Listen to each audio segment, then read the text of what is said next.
Bonjour, nous allons continuer notre démarche. Aujourd'hui, je vais essayer de partager avec vous pour essayer de faire comprendre pourquoi l'amertume habite souvent le cœur du pauvre, de celui qui se sent pauvre et qui est désigné comme tel. Alors, comme je vais faire, il y a un besoin de compréhension. Je vis avec une vérité qui suscite un moins de questions.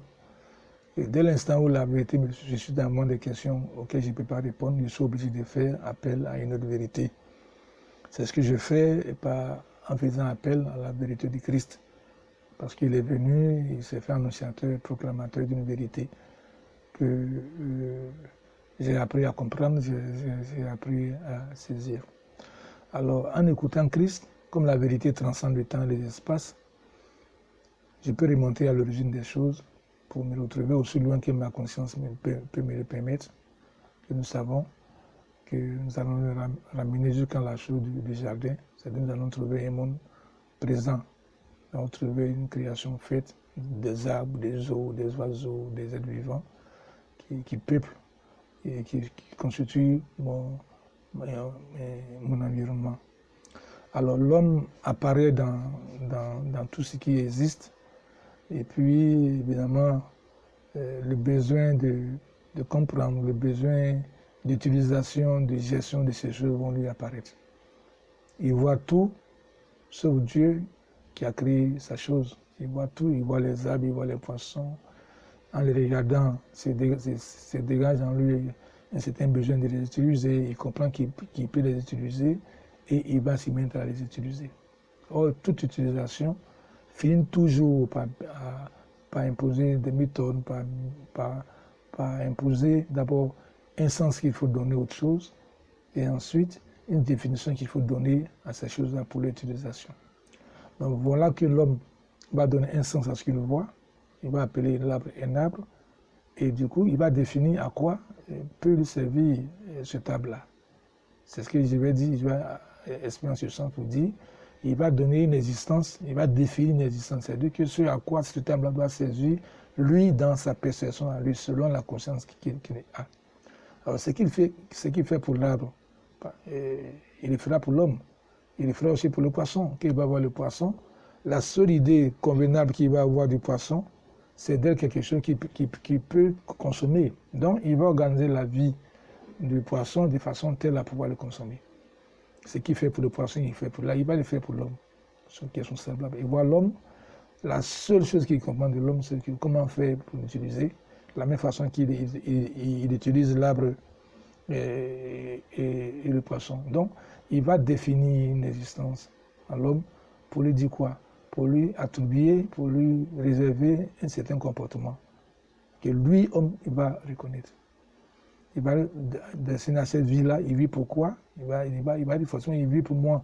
Il vit pour ce que moi je veux, moi en tant qu'homme je veux. Et comme chaque homme est doté d'une pensée et d'une conscience, devant la pluralité, la multitude des consciences, il va comprendre le besoin d'imposer une ou des consciences. C'est ce qui va donner l'idée de la domination, du besoin que nous avons de désigner. Il va mettre en place des mécanismes pour se reconnaître dominateur, dominant, et avoir en face de lui des autres qui dominent et dont il peut assigner une existence. C'est important à comprendre, après pour comprendre les difficultés que nous avons dans la perception que nous avons de nous-mêmes. Et pour comprendre, je vais encore faire, puisque la vérité va au-delà du temps et permet de tout comprendre, parce qu'une vérité ne vous éclairera pas sur une chose pour laisser une autre, alors je vais prendre cet exemple-là qui nous va bien, qui est celui de la Révolution française, où un peuple va passer ayant porté à mort, ayant pour le pouvoir, pour satisfaire aux besoins de les vendre à les besoins des anciens, ils vont faire naître l'idée de la République, dont ils vont se réclamer, travailler à se définir comme les porteurs. Voilà une scène qui se passe à des milliers de kilomètres du lieu où moi je suis, mais qui aujourd'hui est devenu un fait universel parce qu'on l'a fait habiter dans notre conscience. Je le dis pour faire comprendre la diffusion qui a été faite, tout le travail qui a été abattu pour que nous en arrivions là à être saisis comme des êtres dominés et à nous définir selon la définition que les autres ont donnée, ceux qui ont conçu, ceux qui sont proclamés liberté. Donc ils ont fait naître leur idée de la liberté et ils ont travaillé à la dispenser à tout le monde. Et voilà un pays qui se dit pays de liberté, mais qui compte plus de pays esclaves, plus de pays colonisateurs. Ils vont jusqu'à choisir le président qui les sied, de façon à ce que les États qui sont colonisés puissent, disons, être, disons, des villes de leur pays. Bref, donc, nous naissons dans ces conditions et avec ces vérités qui vont nous permettre, qui vont servir de repère à la formation de notre identité. C'est pour ça que j'en parle, pour arriver à la chose d'identité. Mais il fallait dire d'où ça vient et pourquoi je peux me considérer tel. Et c'est pour ça que quand je vais, en voulant embraser l'habitude du Christ, des difficultés vont naître en moi. Alors comment les résoudre si ce n'est faire appel à l'histoire et laisser la vérité écrire cette histoire-là pour que nous comprenions d'où vient la source du mal que je ressens tout au fond de moi-même. Alors c'est clair que la source de ces trucs-là, de ces douleurs que je ressens dans mon être, vient de ces perceptions-là qui n'ont pas montré leur capacité à me montrer, à me permettre de comprendre tel que je suis, indépendamment de ce une tierce personne peut penser de moi. Voilà le fond du problème. Et c'est cette question que Christ va venir résoudre par l'apport de sa vérité, en introduisant la chose de Dieu, en montrant la réalité de Dieu et en appelant Dieu votre Père. Donc, la vérité de Christ va venir mettre la lumière et je vais me rendre compte que toutes ces perceptions ont été faites. Parce que dès l'instant où on n'a pas compris, on a appelé création nature pour dire que ce n'est pas quelqu'un qui l'a créé, on ne se croit plus obligé de rendre compte à qui que ce soit. Je regarde la nature, je vois les arbres vivre, je vois les poissons. À qui je vais aller demander compte? À personne. Du coup, je fais comme j'entends, je possède les choses comme je l'entends. Et c'est ce qui va amener jusqu'à là. Donc j'ai finalement une entité qui vient de ce que quelqu'un d'autre entend et veut. Parce que lui, il s'est dit dominateur, il s'est dit, il faut que ça soit comme ça, pour que lui se reconnaisse comme tel, et que moi je sois ce qu'il veut, comme si c'est lui qui m'a créé. Donc voilà le fond du problème.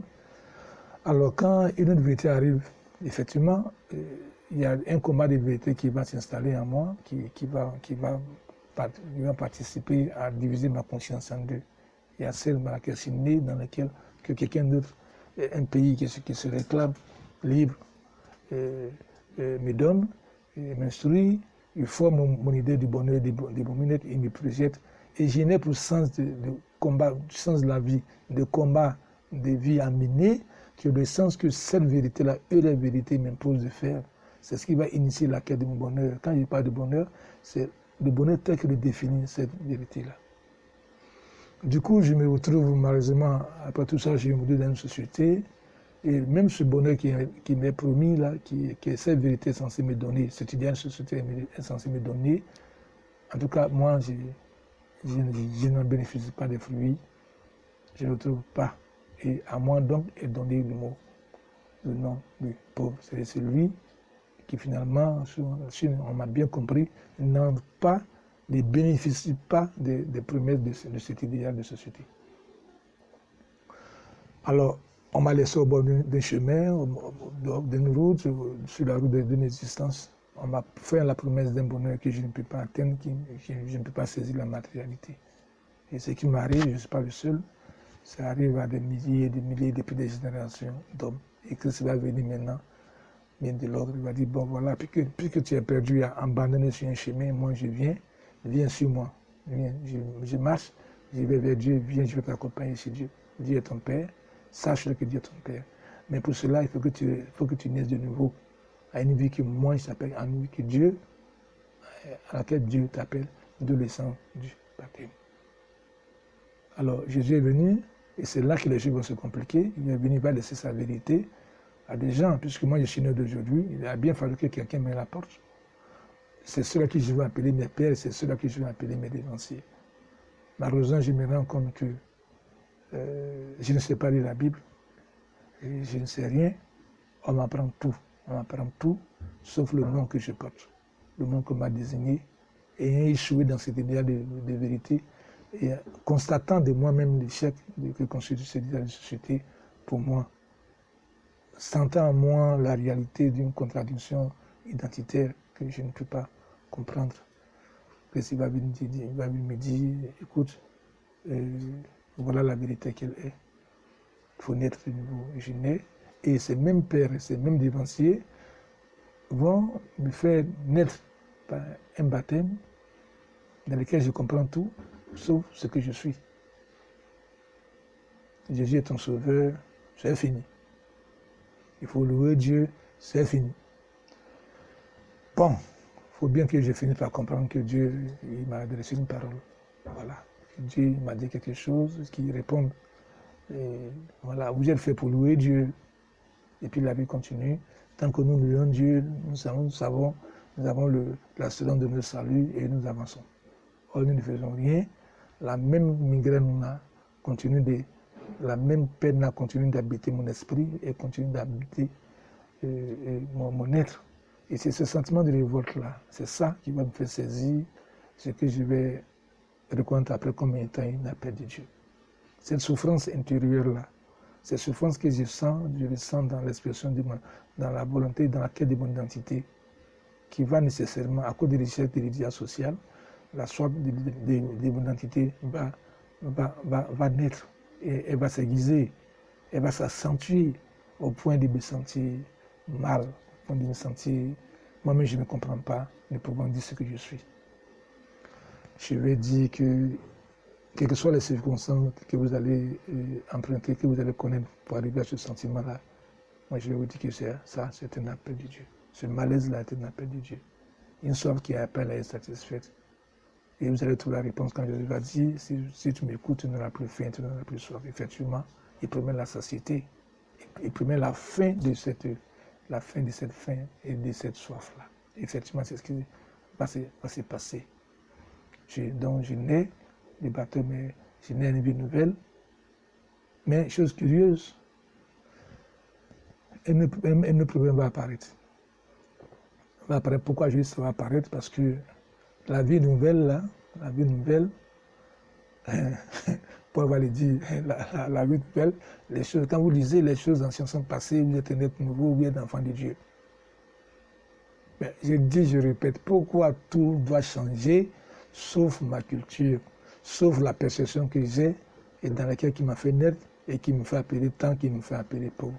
Celle-là, elle n'a pas le droit de changer parce que ceux qui sont assis, ceux qui ont le pouvoir, ceux qui croient avoir un pouvoir, me disent non, Dieu ne peut pas te dire ça. Dieu ne peut pas te dire abandonne ta culture.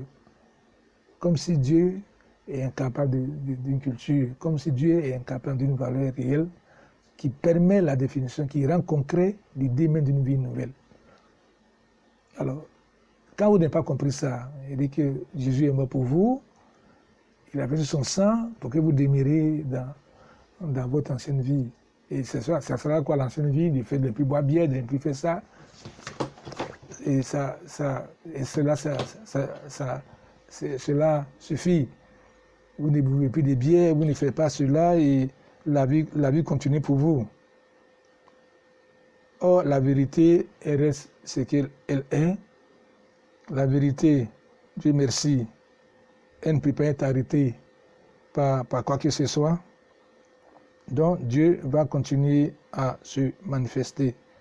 Dieu va continuer à se manifester et en révélant un tant soit peu le contenu de cette vie nouvelle, avec des valeurs nouvelles, qui est lui sa perception des choses. Alors, vous allez voir que quand on vit en Christ, on va refaire, parce que Christ est en nous, ce chemin qu'il a fait. On va le refaire. Je vais vous dire pourquoi. Alors, cette interrogation sur mon identité, elle va renvoyer à quoi? Parce que je crois j'ai reçu un enseignement, j'ai reçu une parole au nom du Christ. Et dans l'Évangile, vous allez voir que, comme le peuple israélite, ils ont reçu la loi de Moïse et on leur a légué, on leur a enseigné ce que dit cette loi de Moïse. La première de ce que Jésus va faire, c'est de dire, vous là, vous avez mal expliqué ce que, vous n'avez pas compris ce que Moïse a demandé, on va les taxer d'avoir perverti la loi de Moïse, c'est ce qui va lui valoir sa mort sur la croix. Et on croyait bien faire le tuant. Or, on accomplissait ce qui devait être accompli pour que moi je sois sauvé, que nous soyons sauvés. C'est la même chose. Nous recevons une vérité qui obscurcit nos consciences, qui nous est incapable de crier Dieu, notre Père, qui nous est incapable de saisir qui est notre Père. Pourtant, nous croyons en Dieu. Nous croyons en Dieu que nous ne connaissons même pas. À cause de quoi? À cause des valeurs. Parce que tout a changé, sauf notre culture. Tout a changé, sauf les valeurs, les vérités qui nous empêchent, dans lesquelles on n'a jamais perçu Dieu. On prononce le nom de Dieu, mais on ne le connaît pas. On prononce le nom de Dieu, mais on ne peut pas dire ce qu'il est. On ne peut pas. Alors moi, je dis, mais comment tu peux avoir vu Dieu? Et si Dieu est un gros nez, tu ne peux pas dire que Dieu est un gros nez. Comment tu peux dire que tu es né de nouveau et tu ne peux pas dire que Dieu est un petit nez parce que tu l'as vu? Ça veut dire que tu ne peux pas rendre témoignage du petit nez de Dieu, tu ne peux pas. Alors quel est finalement le sens de ce baptême-là? Donc il y a problème quelque part. Parce que le problème des îles, effectivement, il n'est nulle part ailleurs que dans la vérité qui a été transmise. Parce que le même évangile, la même vérité, Jésus va l'enseigner, il va envoyer, Jacques dit, écoutez, vous les pauvres là, je les ai choisis, et à cela vous reconnaîtrez par la richesse qui caractérise votre foi.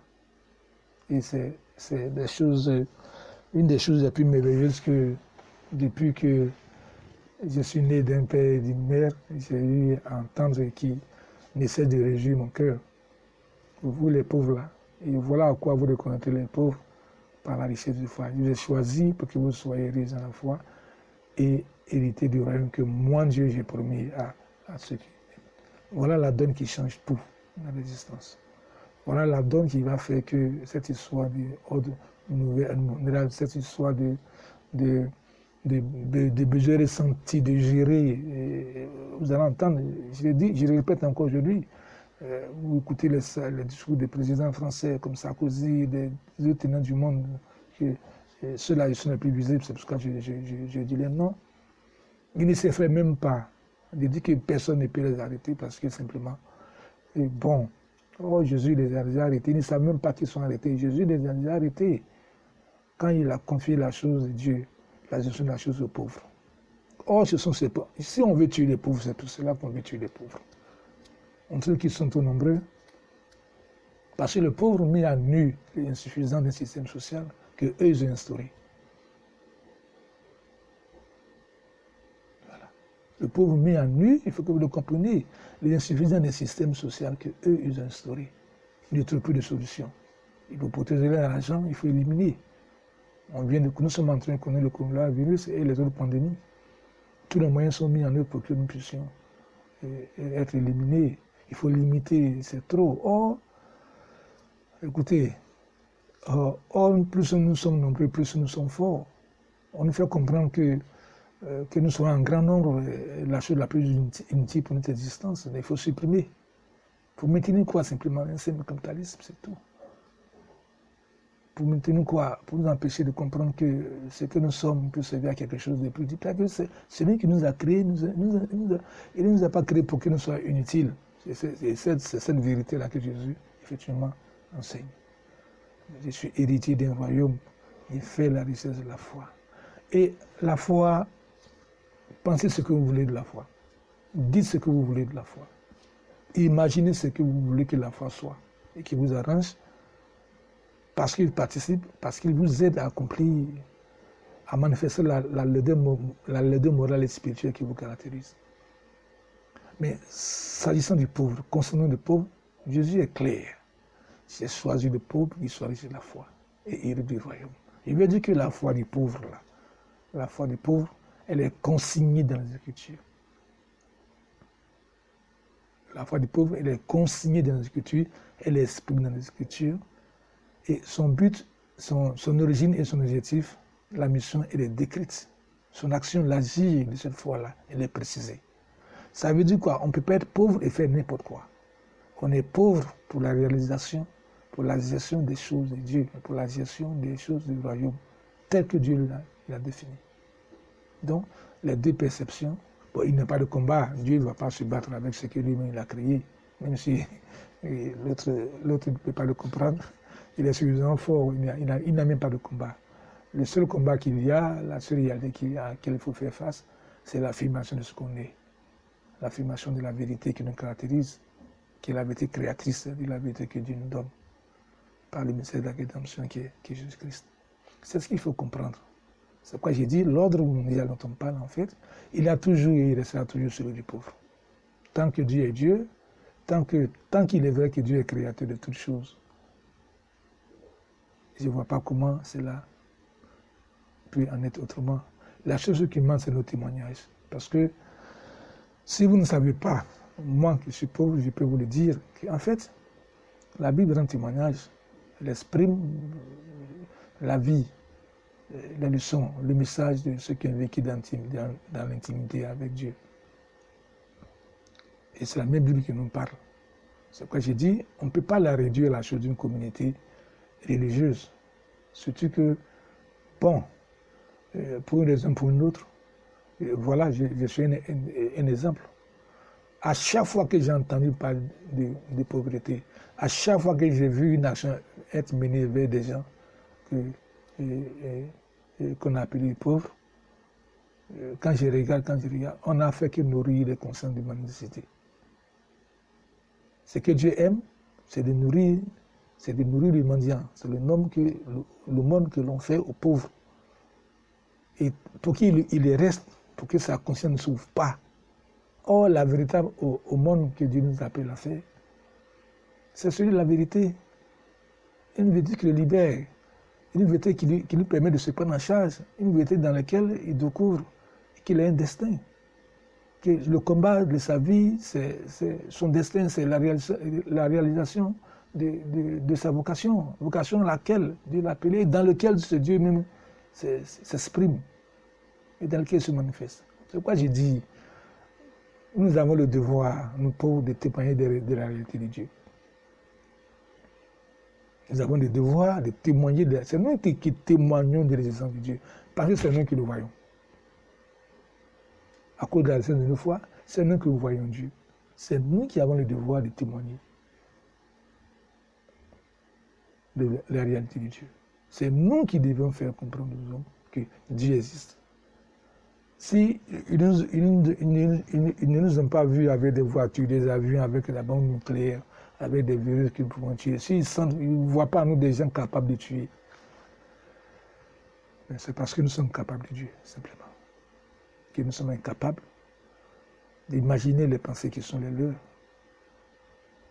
Et à cause du danger que nous constituons, à cause du danger que nous constituons pour eux, la menace que nous constituons pour les façons de voir, ils n'ont pas d'autre solution que de nous éliminer en s'ingéniant à faire des choses qui finalement aboutissent à mettre de l'acide dans l'eau, en nous faisant tout ce qui passe par la tête, rien que pour arriver à notre annihilation.